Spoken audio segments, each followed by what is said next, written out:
పాఠశాల విద్యార్థులు దృష్టి లోపాలు లేకుండా చిన్నప్పటి నుంచి పౌష్టిక ఆహారం తీసుకోవాలని జిల్లా కలెక్టర్ జె వెంకట మురళి విద్యార్థులకి పిలుపునిచ్చారు. మంగళవారం స్థానిక పురపాలక ఉన్నత పాఠశాలలో విద్యార్థులకి కంటి అద్దాలను జిల్లా కలెక్టర్ అందజేశారు. ఈ సందర్భంగా జిల్లా కలెక్టర్ మీడియాతో మాట్లాడారు. ప్రతిరోజు నిద్రలేచిన వెంటనే విద్యార్థులు కళ్లు శుభ్రం చేసుకోవాలని ఈ సందర్భంగా ఆయన తెలిపారు. పాఠశాల విద్యార్థులు మొబైల్స్ చూడటం, టీవీలు చూడటం తగ్గించుకొని ఆటలు ఆడుకోవాలని ఆయన తెలియజేశారు. ఈ కార్యక్రమంలో జిల్లా విద్యాశాఖ అధికారి పురుషోత్తం, జిల్లా వైద్య ఆరోగ్య శాఖ అధికారి విజయమ్మ, బాపట్ల రెవెన్యూ డివిజనల్ అధికారి పి గ్లోరియా తదితరులు పాల్గొన్నారు. The intent of COPRA has led to the setting of a separate department of Consumer Affairs Central in the 2000 Consumer. సరిగ్గా కనిపించట్లేదు కదా, మరి ఎన్ని రోజులుగా నువ్వు ఈ ప్రాబ్లం ఎదుర్కొంటున్నావు?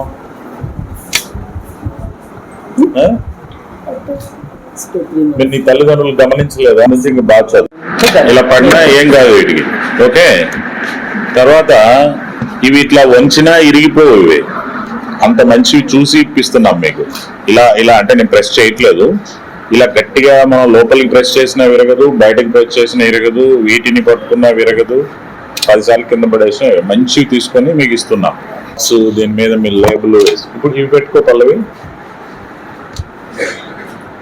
పల్లవికి సైజ్ బాగా కూర్చున్నాయి, సరిగ్గా కూర్చో. పెద్దవాళ్ళు ఎవరు వాటిని తగ్గించుకోవాలి. స్క్రీన్ టైం, టీవీలు చూడడం కానీ, ఇంకేదైనా మొబైల్ ఫోన్ కానీ, ట్యాబ్ కానీ, స్క్రీన్ టైం తగ్గించుకొని ఎక్కువ సమయాన్ని మనము చదువుకోవడము, ఆడుకోవడము, తల్లిదండ్రులతో ఏదైనా వాళ్ళకి హెల్ప్ చేయడము, ఈ విధంగా చేసుకోవాలి.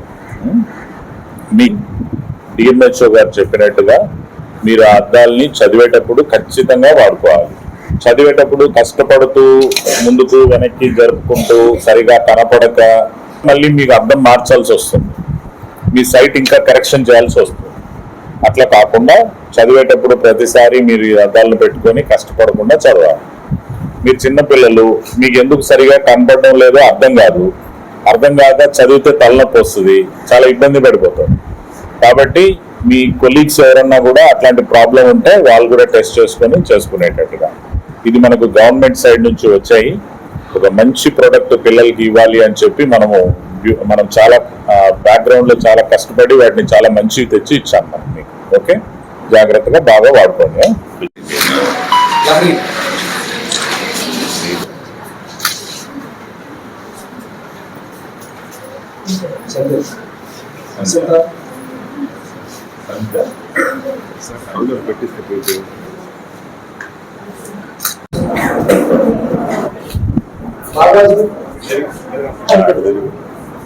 బాపట్ల రైల్పేటకు చెందిన వెంకట వసంత గత సంవత్సరం డిసెంబర్ 7వ తేదీన ప్రమాదవశాత్తు తన ఇల్లు కాలిపోయింది. రోజు రోజుకి తీవ్ర ఇబ్బందులు ఎదుర్కొంటున్న ఆ విద్యార్థిని ఈ రోజు మున్సిపల్ హై స్కూల్లో చిన్నపిల్లలకి కళ్లజోడ్లు పంపిణీ కార్యక్రమం సమయంలో ఆ విద్యార్థి తమ సమస్యని జిల్లా కలెక్టర్ జె వెంకట మురళి దృష్టికి తీసుకుని వెళ్లింది. కలెక్టర్ వెంటనే స్పందించి విద్యార్థిని కలెక్టర్ ఆర్థిక సాయం చేయడంతో వెంకట వసంత జిల్లా కలెక్టర్ కి కృతజ్ఞతలు తెలిపింది.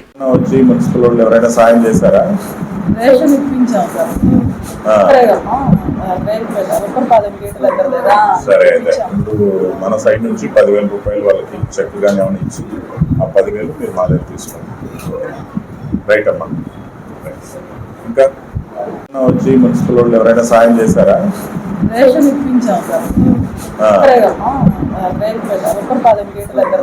సరే, మన సైడ్ నుంచి 10,000 రూపాయలు వాళ్ళకి చెక్ గానే ఏమైనా ఇచ్చి ఆ 10,000 మీరు మా దగ్గర తీసుకోండి. రైట్ అమ్మా. ఇంకా తండ్రిని పెదనాన్నను స్మరించుకుని వృద్ధులకి సేవా కార్యక్రమాలు చేపట్టడం ఆనందదాయకమని మాజీ ఎంపీపీ మైనిని రత్నప్రసాద్ తెలిపారు. అమృతలూరు మండలం పరిధిలోని మోపర్రు గ్రామంలో ఏఆర్సీ హాస్టల్లో అమృతలూరు గ్రామానికి చెందిన మల్లేపెద్ది కృష్ణమూర్తి నాగేశ్వరరావుల జ్ఞాపకార్థంగా వారి కుమారుడు ప్రవాస భారతీయుడు మల్లేపెద్ది వెంకట మురళి చొరవతో చెరుకుపల్లి మండల పరిధిలోని గూడవల్లికి చెందిన ఎల్వి ప్రసాద్ కంటి వైద్యశాల సిబ్బంది సహకారంతో ఉచిత కంటి వైద్య శిబిరాన్ని మంగళవారం నిర్వహించడం జరిగింది. ఈ క్రమంలో వృద్ధులకి నిరుపేదలకి కంటి పరీక్షలు నిర్వహించి అవసరమైన వారికి శుక్లంలో ఆపరేషన్ ఉచితంగా చేయించినట్లు తెలిపారు.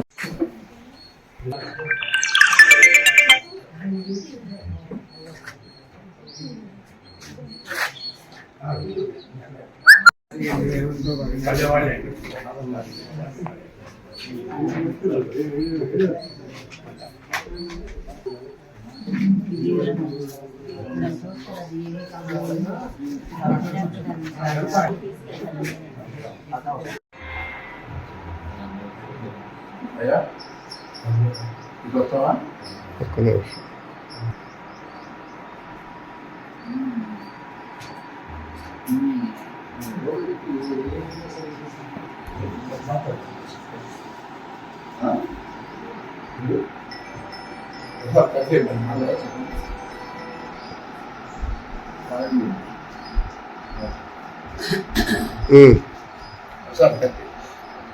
ఈరోజు మాపర్ గ్రామంలో నిరుపేదలందరికీ కూడా ఎల్వి ప్రసాద్ వారి సహకారంతో మలిపెద్ది నాగేశ్వరరావు గారు, కృష్ణమూర్తి గారు అనే అమృతూరులో మరి వారి కుమారుడు మలిపెద్ది వెంకటమురళి ఎన్ఆర్ఐ వాళ్ళ పెదనాన్నగారు వాళ్ళ నాన్నగారు జ్ఞాపకార్థం ఈ క్యాంపుకు సంబంధించి మరి అవసరమైన సౌకర్యం కూడా కల్పించడం జరిగింది. ఈ గ్రామంలో ఇటువంటి కార్యక్రమాలు చేయడానికి కొడాల వీరయ్య గారు, అట్లాగే గుత్తికొండ రవీంద్రనాథ్ గారు మరి బాగా మా మురళికి మంచి మిత్రుడు, మరి అట్లాగే వాళ్ళ అన్నయ్య గారి అబ్బాయి గోపి గారి ఇదంతా. అందుకని మోపర్లో క్యాంప్ పెడితే బాగుంటుంది. మరి రవీంద్రనాథ్ గారి అమెరికాలో ఉంటారు, వారి సేవా కార్యక్రమాల్లో ముందుంటారు. అటువంటి వారి గ్రామంలో కట్టాలని ఈ గ్రామంలో కట్టడం జరిగింది. ఇక్కడ ఈ ఎల్వి ప్రసాద్ హాస్పిటల్ వారు అందరినీ చెకప్ చేసి అవసరమైన వారందరినీ శుక్లాలు కానీ పొరలు కానీ ఉంటే గోడవని తీసుకెళ్లి మీకు దాచేపల్లి పట్టణంలో తెలుగుదేశం పార్టీ కార్యాలయం నందు గురజాల శాసనసభ్యులు ఎరపతనేని శ్రీనివాసరావు విలేకరులతో మాట్లాడారు. ఈ సందర్భంగా ఎరపతనేని మాట్లాడుతూ వైసీపీ ప్రభుత్వ హయాంలో మున్సిపల్ ఎన్నికల్లో టీడీపీ అభ్యర్థుల్ని భయభ్రాంతులకి గురిచేసి అక్రమ కేసులు పెట్టి నామినేషన్లు వేయకుండా అప్రజాస్వామికంగా గెలిచారు. ఈ రోజు వైసీపీ కౌన్సిలర్లు అందరూ కూడా కూటమి ప్రభుత్వం చేసిన అభివృద్ధి నచ్చి స్వచ్ఛందంగా ప్రజాస్వామ్యబద్దంగా తెలుగుదేశం పార్టీలో చేరారే తప్ప ఏ ఒక్కరిని కూడా బెదిరించింది లేదు, కిడ్నాప్ చేసింది లేదని తెలియజేశారు. విజయవాడలో పులివెందుల ఎమ్మెల్యే వైఎస్ జగన్మోహన్ రెడ్డి ఒక మీడియా సమావేశంలో మాట్లాడుతూ పిడుగురాల మున్సిపాలిటీలో ఒక కౌన్సిలర్గా లేని తెలుగుదేశం పార్టీ వైస్ చైర్మన్ ఎలా గెలిచింది, వాళ్ళు ఏదో దౌర్జన్యాలు చేసి గెలిచారనేది కూడా మాట్లాడటం జరిగింది. జగన్మోహన్ రెడ్డికి ఒకటి చెప్పాలి, మీరు అధికారంలో ఉన్నప్పుడు రాష్ట్ర వ్యాప్తంగా జరిగిన అన్ని మున్సిపాలిటీలు, మండలాలు, స్థానిక సంస్థల ఎన్నికల్లో ఆ రోజు తెలుగుదేశం పార్టీ అభ్యర్థుల్ని నామినేషన్ కూడా వేయకుండా మీరు దౌర్జన్యాలు చేసి ఏకగ్రీవం చేసుకున్నారు. ఆ రోజు పిడుగురాల మున్సిపాలిటీలో మా అభ్యర్థులు నామినేషన్ వేయడానికి వెళ్ళినప్పుడు మీరు ఎలా అడ్డుకున్నారో మీరు ఆ వీడియో కూడా మీకు పంపిస్తాను, మీరు కూడా చూడండి. నేను మీడియా కూడా రిలీజ్ చేస్తాను. కానీ నిన్న జరిగిన దాంట్లో ఎక్కడా కూడా ఎలాంటి అవాంఛనీయ సంఘటనలు జరగలేదు, మేము ఎవరిని అడ్డుకోలేదు. మొత్తం మీరు ఆ రోజు వన్ సైడ్గా చేసుకున్న మీ కౌన్సిలర్స్ మొత్తం కూడా అభివృద్ధి అనేది తెలుగుదేశం పార్టీ వల్లే, ఎన్డీఏ ప్రభుత్వం వల్లే జరుగుతున్న ఉద్దేశంతో వైస్ చైర్మన్ ఎన్నికలో ఏకగ్రీవం చేశారు. అదేవిధంగా చైర్మన్తో సహా 17 మంది కౌన్సిలర్లు తెలుగుదేశం పార్టీలో చేరారు. అది ప్రజాస్వామ్యబద్ధంగా చేరారు. మీరు చేస్తేనో నీతి, మేము చేస్తే తప్పు. మీరు అసలు ప్రజాస్వామ్యం గురించి మాట్లాడే హక్కు వైసీపీ కానీ జగన్మోహన్ రెడ్డి కానీ లేదు. ముందు మన ఎన్నికల్లో పోటీ చేసిన అభ్యర్థికి చెప్పాలి జగన్మోహన్ రెడ్డి కూడా. ఆ అభ్యర్థి నేను ఎన్నికల ముందు ఒక సవాల్ విసురుకున్నాం, ఎన్నికల్లో ఎవరు ఓడిపోయినా రాజకీయ సన్యాసం తీసుకోవాలని. ఆయన ఒప్పుకున్నారు దానికి, ఎస్ నేను రెడీగా ఉన్నాను, నేను ఓడిపోతే తీసుకుంటాను. కానీ ముందు మీ ఓడిపోయిన అభ్యర్థిని రాజకీయ సన్యాసం తీసుకోమని జగన్మోహన్ రెడ్డి చెప్పాలి గురిజాల మన ఓడిపోయిన అభ్యర్థికి. అదర్వైజ్ చెప్పలేనప్పుడు నోరు మూసుకొని కూర్చోవాలి. మాట్లాడే హక్కు మీకు ఎక్కడ ఉంటుంది? నిన్న కదే చెప్పా పిడిరాల్లో కూడా. ఫస్ట్ నీతులు చెప్పే ముందు మీరు మాట్లాడిన మాటకి కట్టుబడి మీరు ఉన్నారో లేదో చెప్పండి జగన్మోహన్ రెడ్డి. అంతేగాని అరాచకాలు ఏదో వంశీ దగ్గరికి వెళ్ళాడు, కమ్మ సామాజిక వర్గంలో వాళ్ళు ఎదుగుతున్నారంట, దానికి తెలుగుదేశం వాళ్ళకి ఈడ్చి అంట. ఎక్కడి నుంచి వెళ్ళారు వాళ్ళు? తెలుగుదేశం పార్టీ నుంచి వెళ్ళారు, మీ దగ్గరికి వచ్చారు. వాళ్ళు మాట్లాడిన భాష, చంద్రబాబు నాయుడు గారి కుటుంబాన్ని, మహిళల పట్ల మాట్లాడిన భాష ఎంత అమానుషంగా ఉందో అది మనం గుర్తుకొస్తేనే చాలా ఇబ్బందికరంగా ఉంటుంది. ఎమ్మెల్సీ ఎన్నికలకు పల్నాడు జిల్లాలో 90 పోలింగ్ స్టేషన్లు ఏర్పాటు చేసినట్లు కలెక్టర్ అరుణ్ బాబు తెలిపారు. అందుకు సంబంధించి అధికారులకి శిక్షణ కార్యక్రమం చేపట్టినట్లు ఈ సందర్భంగా తెలియజేశారు.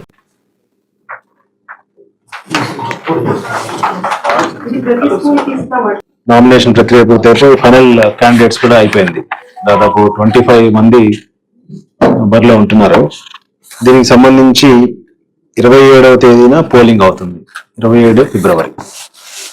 మన జిల్లాలో 90 పోలింగ్ స్టేషన్స్ ఉన్నాయి. అవన్నీ కూడా వివిధ మండలాల్లోనూ వివిధ డివిజన్స్ లోనే ఉన్నాయి.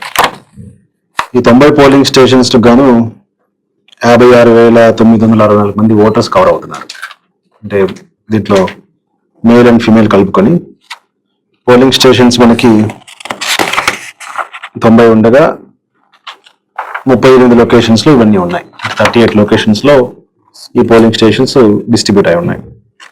దీనికి సంబంధించి మన డిస్టిక్ లో అసిస్టెంట్ రిటర్నింగ్ ఆఫీసర్ మన డిఆర్ఓ గారు, జిల్లా కలెక్టర్ గుంటూరు వారేమో రిటర్నింగ్ ఆఫీసర్ గా ఉంటారు. సో దీంట్లో మనకి దాదాపుగా ఒక 800 మంది స్టాఫ్ అవసరం ఉంటుంది వివిధ కేటగిరీస్ లో పనిచేయడానికి. అంటే డైరెక్ట్ గా ఎలక్షన్ లో పార్టిసిపేట్ చేసేవాళ్ళు, అంటే పిఓ, ఏపీఓ, ఓపీఓస్, అలాగే sector officers, route officers, different teams, model code of conduct teams, ఎఫ్ఎస్టీలు కానీ ఎస్ఎస్టీలు కానీ వీళ్ళంతా కలిపి ఒక 800 మంది ఉంటారు. ఒక 500 మంది బ్యాక్ ఎండ్ లో వర్క్ చేస్తూ ఉంటారు. అంటే కింద ఉండే స్టాఫ్ కానీ వాళ్ళు కానీ మొత్తం ఒక 1500 మంది సిబ్బందితోటి ఎలక్షన్ జరుపుతున్నాము. దీనికి కావాల్సిన వెహికల్ రిక్వైర్మెంట్ కానీ, డిస్ట్రిబ్యూషన్ సెంటర్ మనకి ఎస్ఎస్ఎం డిగ్రీ. అట్లాగే మన జిల్లాలో సుమారుగా 26,500 మంది 10th క్లాస్ పిల్లలు ఈ సంవత్సరం ఎగ్జామినేషన్కి వెళ్తున్నారు. అదే సంఖ్యలో ఇంటర్మీడియట్ కూడా ఎగ్జామ్స్ కి రాసే పిల్లలు తయారవుతున్నారు. సో ఈ మధ్య కాలంలో మన జిల్లాలో కొంత అక్కడక్కడ పిల్లలు ఈ ఒత్తిడికి గురవడం, లేకపోతే పరీక్షలు అంటే భయపడిపోయి చదువు మానేయటం, ఇంట్లోంచి పారిపోవడం, ఇంకొకటి ఏదో చేసుకోవడం, అలాంటి పనులు చేస్తున్నారు. వారిలో కొంచెం వారి ధైర్యాన్ని ఇచ్చి పరీక్షలు అంటే భయం లేకుండా వాళ్ళని తయారు చేయడానికి ఈ ఎవరైతే మోటివేటర్స్ ఉంటారో అలాంటి వాళ్ళని ఒక 4 ఐడెంటిఫై చేశాము. వారితో 19వ తేదీ అంటే రేపు లేదా ఎల్లుండి ఈవినింగ్ 3 to 5 ఆన్లైన్ లో వారికి కొంచెం ఓరియంటేషన్ లాగా చేస్తున్నాము. అంటే అన్ని schools, private and government schools కలిపి 3 to 5 ఆన్లైన్ ద్వారా వీళ్ళకి ఎవరైతే మోటివేషనల్ స్పీకర్స్ ఉంటారో వాళ్ళతోటి ఒక కార్యక్రమాన్ని చేస్తున్నాము. అది మీ ద్వారా కొంచెం ప్రచారం కల్పించి పిల్లలు ఎవరు కూడా పరీక్షల కోసం ఆందోళన పడి వారి జీవితాలను ఇబ్బంది పెట్టుకునే పరిస్థితి చేయవద్దని రిక్వెస్ట్ చేస్తా ఉన్నాను. దానికి సంబంధించి విద్యాశాఖ వాళ్ళు వర్కౌట్ చేశారు, అది లాస్ట్ లో మనం రిలీజ్ చేస్తాం. అట్లాగే ఈ మధ్య కాలంలో కొన్ని హాస్టల్స్ లో, గర్ల్స్ హాస్టల్స్ ముఖ్యంగా పిల్లలు, కాలేజ్ పిల్లలు. రాష్ట్రంలో శాంతి భద్రతలు పూర్తిగా క్షీణించాయని మాజీ ఎమ్మెల్యే కాసు మహేష్ రెడ్డి తెలిపారు. స్థానిక క్యాంపు కార్యాలయంలో విలేకరులతో ఆయన మాట్లాడారు. పిడుగురాళ్ల వైస్ చైర్మన్ ఎంపికతో టీడీపీ ప్రజాస్వామ్యాన్ని అపహాసం చేసిందని ఈ సందర్భంగా తెలిపారు. జగన్ పాలన పండగలా ఉండేది అని అన్నారు. ప్రస్తుతం ప్రజలు బాధలు పడుతున్నారని తెలిపారు. రాజకీయ పరిస్థితులు ఎంత దారుణంగా ఉన్నాయి, లా అండ్ ఆర్డర్ ఎంత దారుణంగా ఉందనే దానికి ఒక నిదర్శనం ఈ గత నెల నుంచి జరిగిన స్థానిక సంస్థల వైస్ చైర్మన్ ఎన్నికలు, మున్సిపాలిటీ. వాస్తవంగా మీరు చూస్తే గడిచిన 5 సంవత్సరాల క్రితం వైఎస్ఆర్సీపీ పార్టీ జగన్మోహన్ రెడ్డి గారి నాయకత్వంలో ఈ 10-15 మున్సిపాలిటీలన్నిటిలో కూడా స్వీప్ చేసింది. దాదాపు 90% సీట్లు, 90 కొన్ని చోట్ల 100, పిడుగురాళ్ళలో 33 సీట్లు ఏకగ్రీవంగా ఆ రోజు గెలుచుకుంటున్నాం. కానీ ఈ రోజున చంద్రబాబు నాయుడు గారు తరచూ చెప్పేది ఒకటి, జరిగేది ఇంకోటి. రాజకీయ సిద్ధాంతాల గురించి, విలువల గురించి ప్రెస్ మీట్లు పెడితే కాదు, సిద్ధాంతాలు, విలువలు ఉండేది ఆచరణలో చూపెట్టాలి ప్రభుత్వాలు, అధికారంలో ఉన్నవాళ్ళు. ముఖ్యంగా ఒక చిన్న ఎన్నిక వైస్ చైర్మన్, నేను మొన్న కూడా చెప్పాను, అది గెలిచినంత మాత్రాన వైఎస్ఆర్సీపీ వెంటనే జగన్మోహన్ రెడ్డి గారే ముఖ్యమంత్రి అయిపోడు, లేదు చంద్రబాబు నాయుడు గారు ఏం దిగిపోడు. కానీ అధికార పక్షం తెలుగుదేశం ప్రభుత్వం ఎలా ఈ ఎన్నికను జరిపిస్తుంది, విలువలు పాటించిద్దా, ప్రజాస్వామ్య పద్ధతిలో జరిగిద్దా అని వేచి చూస్తున్నారు ఆంధ్ర రాష్ట్ర ప్రజలు. అంత చిన్న ఎన్నికను కూడా అదిరించి బెదిరించి కౌన్సిలర్స్ మీద దాడులు చేసి పోలీసుల చేత కిడ్నాప్ చేయించి చివరికి ఎంత దారుణం అంటే నిన్న పాపం ఒక ముస్లిం కౌన్సిలర్ తన సొంత డబ్బుతో ఇల్లు కట్టుకుంటుంటే ఆ ఇళ్లను కూడా కూల్చేశారు. నిన్న వీడియో అంతా వైరల్ అయింది, అందరు చూశారు. దానివల్ల మిగతా వాళ్ళు భయపడతారు. ఎంత సన్నకారు పాపం ఎస్సీలు, బీసీలు, మైనారిటీలు, వాళ్ళకు ఉండేదే అంతంత మాత్రం ఇళ్ళు ఉంటాయి. రోజు రెక్కాడితే రొక్కాడిని వ్యక్తులు వీళ్ళు. కూలి మీద ఆధారపడే వాళ్ళు కూడా ఈరోజు కౌన్సిలర్లుగా ఉన్నారు. వాళ్ళని బెదిరించి వాళ్ళేంటి స్వయానా చైర్మన్, అక్కడ చైర్మన్ సుబ్బారావు గారినే నీ ఫ్యాక్టరీకి తాళం వేస్తాం, నువ్వు రాకపోతే నీ బిల్లులు ఆపుతాం, లేకపోతే మీ మీద కేసులు పెడతాం, ఇలా బెదిరించి లాక్కొని ఈరోజు ఒక వైస్ చైర్మన్ ఎన్నిక గెలుచుకున్నారు. పిడుగురాళ్ళు లేదు ఇంకో దగ్గర పోస్ట్పోన్ అవ్వచ్చు, లేదు మొన్న దాదాపు 8-9 మున్సిపాలిటీలు. అవసరమా ఇది? దీన్ని బట్టే తెలుస్తుంది ఎంత దిగజారిపోయినాయి రాజకీయాలు. ఎంత దూరం అన్నా తెలుగుదేశం వాళ్ళు మెషినరీని, పోలీసుల్ని, లేదు అధికారులను వాడుకొని భయభ్రాంతులను చేసి ఇది ఈరోజు నేను ఇందాక అన్నప్పుడు ఇప్పుడు వెంటనే ప్రభుత్వాలు మారిపోవు, కానీ ప్రజలు గమనిస్తున్నారు. ప్రజాస్వామ్యానికే ఆపద తీసుకొస్తుంది ఈ తెలుగుదేశం ప్రభుత్వం. అక్కడే కాదు, నిన్న మీరు దెందులూరు చూస్తే అక్కడ చింతమనేని ప్రభాకర్ గారు ఎంత బూతులు తిట్టి మళ్ళీ కేసులు మళ్ళీ అబ్బాయి చౌదరి మీద. ఇవన్నీ కూడా ఒక తార్కాణం ఎలా ఈ ప్రభుత్వం దిగజారిపోతుంది. చెయ్యాల్సిన పనులు, ఇచ్చిన హామీలు నిలబెట్టుకోకుండా.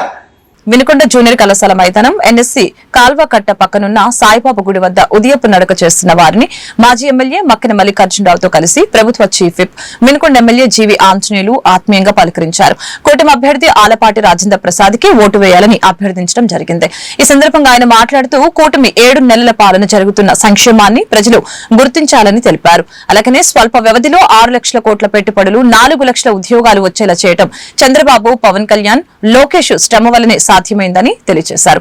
కార్యక్రమంలో మాజీ శాసనసభ్యులు మక్కిన మల్లికార్జునరావు, జనార్దన్, జనసేన నాయకులు నాగ శ్రీను, బీజేపీ నాయకులు లెనిన్, కూటమి నాయకులు పాల్గొన్నారు.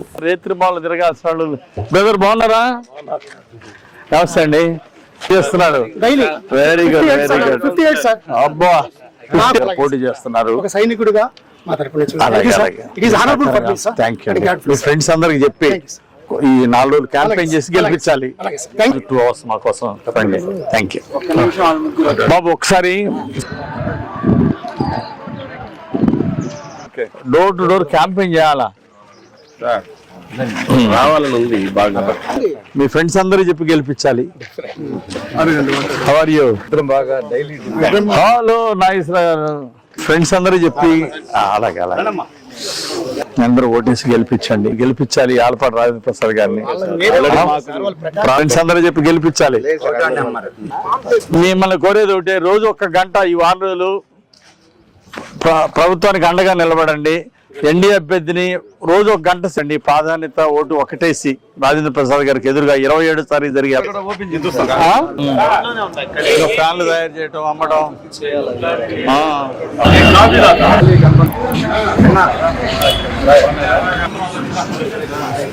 యూత్ మద్దతు కావాలా?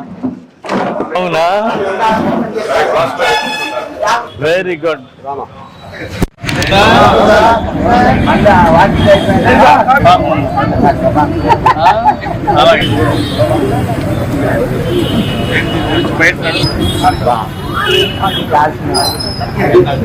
గారు